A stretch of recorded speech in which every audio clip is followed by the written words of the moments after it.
আসতেছে নির্বাচন। এখন আবার অনেকে বলে বলে হুজুরের রাজনীতি করবে কা, ওয়াজ মাহফিল রাজনীতির জায়গা না।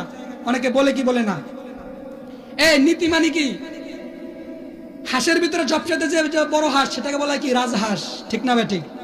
মেস্ত্রির ভিতরে যে সবচেয়ে বড় মেস্ত্রি তাকে বলে রাজমিস্ত্রি। প্রাসাদের ভিতরে সবচেয়ে যেটা বড় প্রাসাদ তাকে বলে রাজপ্রাসাদ। কথা বলেন ঠিক কিনা? নীতির ভিতরে সবচাইতে বড় যেই নীতি তার বলা হয় রাজনীতি। কথা বলেন ঠিক কিনা? তাহলে নীতি সবচেয়ে নীতিবান আদর্শবান যুবক ছিলেন, নীতিবান ওয়ালা যিনি ছিলেন তিনি ছিলেন আমার নবী, আপনার নবী, মায়ার নবী হযরতে মুহাম্মদুর রাসূলুল্লাহ সাল্লাল্লাহু আলাইহি ওয়াসাল্লাম। রাসূল যেহেতু নীতিওয়ালা ছিলেন তাই তিনি রাজনীতি করেছেন।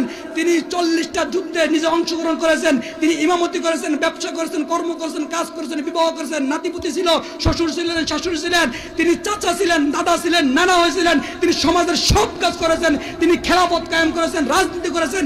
তিনি যদি সব করতে পারেন তাহলে আমি ইমাম হয়ে, আমি মানুষ হয়ে আমি কেন রাজনীতি করতে পারবো না? কথা বলেন ঠিক কিনা? তিনি যদি নীতির কথা বলতে পারেন তাহলে আমি কেন রাজনীতি করতে পারবো না? রাজনীতি আলাদা কিছু, রাজনীতিও কোরআনে আছে। কোরআনে যদি রাজনীতি না থাকতো তাহলে কোরআন বোঝা গেল অপূর্ণাঙ্গ। কোরআন হলো পূর্ণাঙ্গ সমাজ বিধান, কোরআনের ভিতরে সব কিছু আছে। যদি কোরআনের ভিতরে রাজনীতি না থাকে তাহলে বোঝা গেল কোরআন অপূর্ণাঙ্গ। কথা বলেন ঠিক কিনা? বোঝা গেল যদি আপনি বুঝাইতে চান কোরআনের ভিতরে রাজনীতি নাই, আপনার মতো বোকার স্বর্গে বাস করেনওয়ালা কেউ নাই। কথা বলেন ঠিক কিনা? কোরআনের ভিতরেই রাজনীতি আছে। কথা বলেন ঠিক কিনা?